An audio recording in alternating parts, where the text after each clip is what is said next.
Welcome back to my channel. ಹೊಸದಾಗಿ channel ನೋಡ್ತಾ ಇದ್ದರೆ ಸಬ್ಸ್ಕ್ರೈಬ್ ಮಾಡಿಕೊಂಡು ಸಪೋರ್ಟ್ ಮಾಡಿ. ಸಚ್ಚಿದಾನಂದ ಸಾಯಿನಾಥ್ಗೆ ನಮಸ್ಕಾರ ಮಾಡುತ್ತಾ ಸಾಯಿನಾಥರ ಅನುಗ್ರಹ ಎಲ್ಲರ ಮೇಲೂ ಇರಲಿ ಅಂತ ವಿಡಿಯೋ ಪ್ರಾರಂಭ ಮಾಡ್ತಾ ಇದ್ದೀನಿ. ಸ್ನೇಹಿತರೆ, ಗುರುವಾರ ಅಂದರೆ ಸಾಯಿನಾಥರಿಗೆ ತುಂಬ ಪ್ರೀತಿಕರವಾದ ಒಂದು ದಿನ. ಆ ದಿನ ನಾವು ಕೆಲವೊಂದು ಪರಿಹಾರಗಳನ್ನು ಮಾಡಿಕೊಂಡಾಗ ಸಾಯಿನಾಥರು ನಮಗೆ ಕಥೆಗಳ ಮುಖಾಂತರ ತಿಳಿಸ್ಕೊಟ್ಟಿದ್ದಾರೆ. ಆ ಪರಿಹಾರಗಳನ್ನು ನಾವು ತಪ್ಪದೆ ಮಾಡಿಕೊಂಡಾಗ ನಮ್ಮ ಸಮಸ್ಯೆಗಳು ಬಗೆಹರಿಯುತ್ತೆ. ಒಬ್ಬರು ಭಕ್ತೆ ಇರ್ತಾಳೆ ಸ್ನೇಹಿತರೆ, ಆ ತಾಯಿ ಹತ್ರ ತುಂಬ ಒಡವೆಗಳು ಇರುತ್ತೆ. ಅವರ ತಂದೆ ತಾಯಿ ಕಷ್ಟಪಟ್ಟು ದುಡಿದು ಆ ತಾಯಿಗೆ ಮದುವೆಗೆ ಮಾಡಿಸಿಕೊಟ್ಟಂಥ ಒಡವೆಗಳಾಗಿರುತ್ತೆ. ಆದರೆ ಆ ಒಡವೆಗಳನ್ನ ಯಾವ ರೀತಿ ಜೋಪಾನ ಮಾಡಬೇಕು, ಯಾವ ಥರ ಅದನ್ನು ಭದ್ರಪಡಿಸಬೇಕು ಅಂತ ಆ ಹುಡುಗಿಗೆ ಗೊತ್ತಿರೋದಿಲ್ಲ. ಯಾಕಂದರೆ ಇನ್ನೂ ಸಣ್ಣ ವಯಸ್ಸಾಗಿರುತ್ತೆ. ಏನೋ ಮಾಡಿಕೊಟ್ಟಿದ್ದಾರೆ, ಇಷ್ಟೆಲ್ಲ ನನ್ನ ಹತ್ರ ಇದೆ ಅಂತ ಮಾತ್ರ ಗೊತ್ತು ಅಷ್ಟೇ. ಆದರೆ ಅದನ್ನು ಹೆಂಗಂದರೆ ಹಂಗೆ ಇಡಬೇಕಾದ್ರೆ ಅವಳ ಸ್ನೇಹಿತೆನೇ ಇರ್ತಾಳೆ ಸ್ನೇಹಿತರೆ. ಅವರ ಈ ಒಡವೆಗಳನ್ನೆಲ್ಲ ನೋಡ್ಕೊಂಡಿದ್ದು ಇದು ನಿಜವಾಗ್ಲೂ ನಡೆದಂಥ ಒಂದು ಘಟನೆ. ಆಗ ಅದನ್ನೆಲ್ಲ ಎತ್ಕೊಂಡು ಬಿಡ್ತಾಳೆ. ಫ್ರೆಂಡು ಅನ್ನೋದು ಕೂಡ ಇರೋದಿಲ್ಲ. ಆ ಸ್ನೇಹಿತೆಯ ಒಡವೆಗಳನ್ನೆಲ್ಲ ಕಳ್ತನ ಮಾಡ್ಕೊಂಡು ಬಿಡ್ತಾಳೆ. ಒಂದು ದಿನ ಇದನ್ನು ನೋಡಿದಾಗ ಬ್ಯಾಗು ಈ ದಿನ ಈ ಥರ ಇಂಥವರೇ ಮುಟ್ಟಿದ್ರಲ್ವಾ ಅಂತಂದ್ಬಿಟ್ಟು ಕೇಳಿದಾಗ, ಇಲ್ಲ ನಾನು ಏನು ತಗೊಂಡಿಲ್ಲ, ಏನು ಮಾಡಲಿಲ್ಲ ಅಂತಂದ್ಬಿಟ್ಟು ಆಣೆ ಎಲ್ಲ ಮಾಡಿಬಿಡ್ತಾಳೆ. ಸುಮ್ಮನೆ ಸುಳ್ಳು ಹೇಳ್ಕೊಂಡು ಇದ್ಬಿಡ್ತಾಳೆ. ಇನ್ನು ಯಾರಪ್ಪ ಎತ್ಕೊಂಡಿದ್ದಾರೆ ಈ ಒಡವೆಗಳನ್ನೆಲ್ಲ, ಮದುವೆ ಮಾಡಿ ಬೇರೆ ಕಳಿಸಿದ್ದೀವಿ, ನಮ್ಮ ಮಗಳಿಗೆ ಈ ಥರ ಆಗೋಯ್ತಲ್ವಾ ಅಂತಂದ್ಬಿಟ್ಟು ಆ ತಾಯಿ ಆ ಮನೆಯವರೆಲ್ಲ ತುಂಬ ನೋವು ಪಡ್ತಾ ಇರ್ತಾರೆ ಸ್ನೇಹಿತರೆ. ಇನ್ನು ಮನೆಗೆ ಕರ್ಕೊಂಡು ಬಂದಿದ್ದಾರೆ, ಇವರೇ ತಗೊಂಡ್ಬಿಟ್ರೋ ಏನೋ, ಸುಮ್ಮನೆ ಕಳ್ತನ ಆಗಿದೆ ಅಂತಂದ್ಬಿಟ್ಟೆಲ್ಲ ಹೇಳ್ತಾ ಇದ್ದಾರೆ ಅಂತ ಏನಾದರೂ ಅತ್ತೆ ಮನೆಯವರು ಅಂದ್ಕೊಂಡು ಬಿಡ್ತಾರೆ. ಆಮೇಲೆ ನಮ್ಮ ಮಗಳಿಗೆ ಕಷ್ಟ ಕೊಡ್ತಾರೆ. ಏನು ಮಾಡಬೇಕು, ಏನು ದಾರಿ ತೋಚ್ತಾನೆ ಇಲ್ವೇ ನನಗೆ. ಈವಾಗಲೇ ನಾವು ಇಷ್ಟೆಲ್ಲ ಕಷ್ಟಪಟ್ಟು ಮದುವೆ ಮಾಡಿ ಇದನ್ನೆಲ್ಲ ಮಾಡಿದ್ದೀವಲ್ವ ಅಂತಂದ್ಬಿಟ್ಟು ಪಾಪ ಅಂದರೆ ಅವ್ರಿಗೆಲ್ರಿಗೂ ಸುಮಾರು ಜನಕ್ಕೆ ಈ ರೀತಿ ಆಗಿರುವಂಥದ್ದು ಗೊತ್ತಾಗುತ್ತೆ.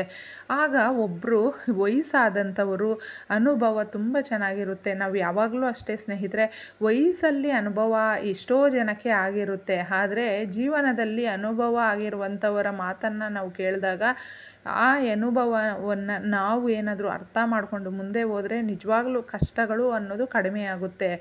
ಆಗ ಆ ತಾಯಿ ಹೇಳ್ತಾಳಂತೆ ಇವರ ತಾಯಿಗೆ, ನೀನು ಈ ಥರ ಒಂದು 10 ರೂಪಾಯಿ ನೋಟಾಗಲಿ ಅಥವಾ 20 ರೂಪಾಯಿ ನೋಟಿಂದಾಗಲಿ ಒಂದು ಮಾಲೆ ಥರ ಕಟ್ಬಿಟ್ಟು ಸಾಯಿನಾಥರಿಗೆ ಹಾಕು. ಸಾಯಿನಾಥರ ಕತ್ತಲ್ಲಿ ಈ ಥರ ದೇವಸ್ಥಾನಗಳಲ್ಲಿ ಹಾಕಿರ್ತಾರೆ ಸ್ನೇಹಿತರೆ. ಆ ಥರ ಇರುವಂಥದ್ದು ಅಥವಾ ಫೋಟೋಗಳನ್ನು ಕೂಡ ನಾವು ಏನಾದರೂ ಮುಟ್ಟಿದಾಗ ಆ ಸಂಕಲ್ಪ ಮಾಡಿಕೊಂಡು ಕೇಳಿಕೊಂಡಾಗ ಎಷ್ಟೋ ಸಮಸ್ಯೆಗಳು ಬಗೆಹರಿಯುತ್ತೆ. ತಂದೆ ನಮಗೆ ಹೇಳ್ತಾರೆ, ನನ್ನ ಕತ್ತಲ್ಲಿರುವಂಥ ಈ ರೂಪಾಯಿ ನಾಣ್ಯದ ಮಾಲೆಯನ್ನು ನೀನು ಮುಟ್ಟು ಮಗು, ನಿನ್ನ ಕಷ್ಟಗಳೆಲ್ಲ ನಾನು ತೀರಿಸ್ತೀನಿ, ಅದ್ಭುತವಾದ ಒಂದು ಮಾಲೆ ನಿನ್ನ ಕತ್ತಿಗೆ ನಾನು ಹಾಕ್ತೀನಿ ಅಂತ ಭರವಸೆ ಕೊಡೋದು ಸ್ನೇಹಿತರೆ. ಅಂದರೆ ನಮ್ಮ ಕಷ್ಟಗಳೆಲ್ಲ ಕಳೆಯೋದಕ್ಕೆ ಒಂದು ಒಳ್ಳೆಯ ದಿನ ಬರ್ತಾ ಇದೆ ಅಂತ ಸಾಯಿನಾಥರೇ ನಮಗೆ ತಿಳಿಸ್ತಾರೆ. ಎಷ್ಟಾದರೂ ನಾವು ಒಂದು 11 ಅಥವಾ 21 ಎಷ್ಟಾದರೂ ಸೇರಿಸಿ ಕಟ್ಟಬಹುದು. ಅಂದರೆ ನೀವು 10 ರೂಪಾಯಿ ನೋಟ್ಗಿಂತ 20 ರೂಪಾಯಿ ನೋಟ್ ಎಂದು ಏನಾದರೂ ಒಂದು 11 ನೋಟ್ ತಗೊಂಡು ಅಥವಾ 21 ನೋಟು ತಗೊಂಡು ಕಟ್ಟಿ ಮಾಲೆಯನ್ನು ಮನೆಯಲ್ಲೂ ಕೂಡ ಹಾಕಬಹುದು ಸ್ನೇಹಿತರೆ. ಎಲ್ಲಾದರೂ ನೀವು ದೇವಸ್ಥಾನಗಳಿಗೆ ಹೋದಾಗ ನೋಡಬಹುದು, ಆ ತಂದೆಗೆ ಈ ರೀತಿ ಮಾಲೆಗಳನ್ನು ಕಟ್ಟಿ ಎಷ್ಟೋ ಭಕ್ತಾದಿಗಳು ಸಂಕಲ್ಪ ಮಾಡಿಕೊಂಡು ನಮಗೆ ಈ ಕೋರಿಕೆಯನ್ನು ನೆರವೇರಿಸ್ಕೊಡು ತಂದೆ, ಈ ಕಷ್ಟಗಳನ್ನು ದೂರ ಮಾಡಪ್ಪ ಅಂತಂದ್ಬಿಟ್ಟು ಕೇಳ್ಕೊಳ್ತಾ ಸಾಯಿನಾಥರನ್ನು ಮಾಡುವಂಥ ಒಂದು ಸರಳ ವಿಧಾನ ಇದು. ಇದೇನಾದರೂ ನಾವು ಮಾಡಿದಾಗ ಅಥವಾ ನಾವು ಆ ಮಾಲೆಯನ್ನು ಮುಟ್ಟಿದಾಗ ನಮ್ಮ ಕಷ್ಟಗಳು ಬೇಗ ತೀರುತ್ತೆ ಅಂತ ಸಾಯಿನಾಥರೇ ನಮಗೆ ತಿಳಿಸುವಂಥದ್ದು ಸ್ನೇಹಿತರೆ. ಆ ಥರ ಆ ತಾಯಿಗೆ ಹೇಳ್ತಾರಂತೆ, ಈ ಥರ ಮಾಲೆ ಕಟ್ಬಿಟ್ಟು ನೀನು ಸಾಯಿ ಅಪ್ಪನಿಗೆ ಹಾಕಮ್ಮ, ಆಗ ನಿಂಗೇನೋ ಒಂದು ದಾರಿ ಆ ತಂದೆ ತೋರಿಸ್ತಾನೆ ಅಂತಂದ್ಬಿಟ್ಟು ಹೇಳಿದಾಗ ಆ ತಾಯಿ ಇನ್ನು ನಂಬಿರೋದು ಆ ತಂದೆನ. ಅಪ್ಪ ತಂದೆ, ನೀನೇ ನನಗೊಂದು ದಾರಿ ತೋರಿಸು, ನನ್ನ ಮಗಳದ್ದು ಒಡವೆಗಳು ಈ ಥರ ಆಗೋಗಿದೆ ಅಂತಂದ್ಬಿಟ್ಟು ಅವ್ರ ಹತ್ರ ಇನ್ನು ತಗೊಳೋದಕ್ಕೆ ದುಡ್ಡು ಇರೋದಿಲ್ಲ. ಅಂಥ ಸಮಯದಲ್ಲಿ ಕೂಡ ಒಂದು ನಂಬಿಕೆಯಿಂದ ಆ ತಾಯಿ ಈ ರೀತಿ ಮಾಡಿದಾಗ ನಂಬೋದಿಲ್ಲ ಸ್ನೇಹಿತರೆ. ಮತ್ತು ಒಡವೆಗಳನ್ನೆಲ್ಲ ತಗೊಳ್ಳೋದಕ್ಕೆ ಆ ತಾಯಿಗೆ ತೆಗೆದು ಕೊಡೋದಕ್ಕೆ ಒಂದು ಮಾರ್ಗ ಅನ್ನೋದು ಆ ತಾಯಿಗೆ ಕಾಣಿಸುತ್ತೆ, ಯಾರೋ ಒಬ್ಬರ ಮುಖಾಂತರ.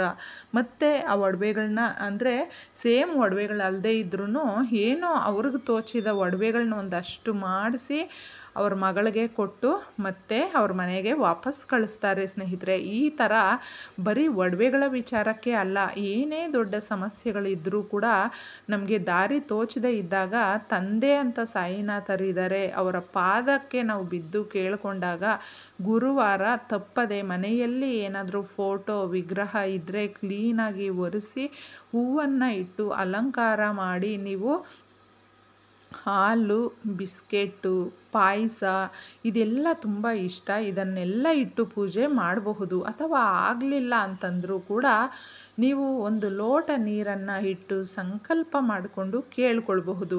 ಈ ಥರ ನೋಟಿನ ಮಾಲೆ ಆದ್ರೂ ನೀವು ಕಟ್ಟಿ ದೇವಸ್ಥಾನದಲ್ಲಾದ್ರೂ ಹಾಕಬಹುದು.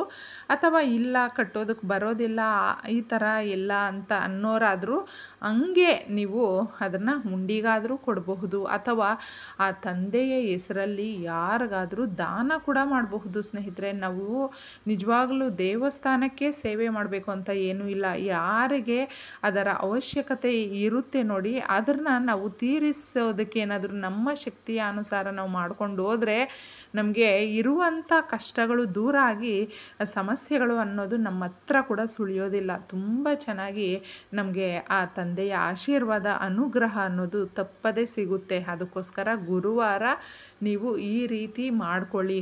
ಅಥವಾ ಇದು ಮಾಡ್ಕೊಳ್ಳೋದಕ್ಕಾಗಲಿಲ್ಲ ಅಂದ್ರೂ ಒಂದು ಬಟ್ಲಲ್ಲಿ ನೀವು ಆ ತಂದೆಗೆ 21 ರೂಪಾಯಿ, 11 ರೂಪಾಯಿ ಅಥವಾ ಇನ್ನೂ ಎಷ್ಟು ಬೇಕಾದರೂ 101 ರೂಪಾಯಿ ಆ ಥರ ತಂದೆಯ ಹೆಸರಲ್ಲಿ ಹೇಳ್ಕೊಳ್ತಾ ಆ ತಂದೆಯ ನಾಮಗಳು ಎಷ್ಟೋ ಇದೆ, ಯಾವುದಾದ್ರೂ ಒಂದನ್ನು ಪಠಿಸುತ್ತಾ ನೀವು ಹೇಳ್ಕೊಂಡು ಬಟ್ಲಲ್ಲಿ ಆ ಕಾಸನ್ನು ಹಾಕಿಬಿಟ್ಟು ಇಟ್ಬಿಡಿ. ಆಗ ಹೋದಾಗ ಅಂದರೆ ದೇವಸ್ಥಾನಕ್ಕೆ ಹೋದಾಗ ಉಂಡಿಗೆ ಹಾಕ್ಬಹುದು ಅಥವಾ ಯಾರಿಗಾದರೂ ನಿರ್ಗತಿಕರಿಗೆ ಅದನ್ನು ಕೊಡಬಹುದು. ಈ ರೀತಿ ನೀವು ಗುರುವಾರಗಳ ಸಮಯದಲ್ಲಿ ಏನಾದರೂ ಮಾಡಿ ನೋಡಿ.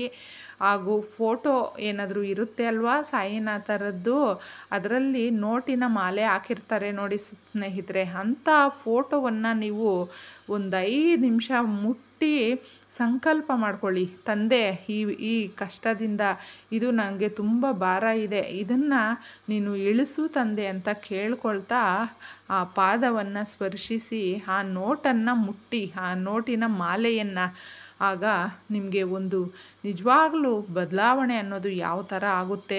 ನಾಳೆ ನಮಗೆ ಗುರುವಾರ ಆಗಿರೋದ್ರಿಂದ ಈ ಸರಳ ವಿಧಾನವನ್ನು ಫಾಲೋ ಮಾಡಿ ಸ್ನೇಹಿತರೆ, ಬಹಳ ಒಳ್ಳೆಯದಾಗುತ್ತೆ. ಸಾಯಿನಾಥರು ಅದೇ ಥರನೇ ನಮಗೆ ತಿಳಿಸುವಂಥದ್ದು. ಒಡವೆಗಳು ಕಳೆದೋಗಿ ದುಡ್ಡೇ ಇರೋದಿಲ್ಲ ಅವ್ರ ಹತ್ರ, ಅಂಥವ್ರು ಕೂಡ ಮತ್ತೆ ಈ ರೀತಿಯ ಪರಿಹಾರವನ್ನು ಮಾಡಿಕೊಂಡಾಗ ಆ ತಾಯಿಗೆ ಒಂದು ದಾರಿ ಅನ್ನೋದು ಕಾಣಿಸ್ತು ನೋಡಿ. ಅವರ ಮಗಳಿಗೆ ಮತ್ತೆ ಹೊಸದಾಗಿ ಮಾಡಿಸಿ ಕೊಡಿಸಿ ಮತ್ತೆ ಅವರ ಮನೆಗೆ ವಾಪಸ್ ಕಳಿಸ್ತಾಳೆ.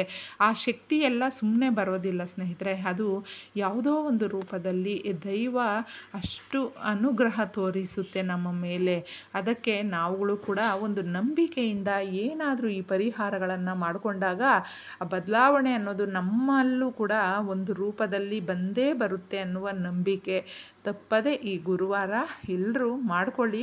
ಸಾಯಿನಾಥರ ಅನುಗ್ರಹ ತಪ್ಪದೆ ಎಲ್ಲರ ಮೇಲೂ ಇರಲಿ ಅಂತ ನಾನು ಕೂಡ ಈ ಮುಖಾಂತರ ಕೇಳ್ಕೊಳ್ತೀನಿ. ಇಷ್ಟೇ ಸುಲಭವಾಗಿ ಸ್ನೇಹಿತರೆ, ಎಲ್ರಿಗೂ ಒಳ್ಳೆಯದಾಗಲಿ.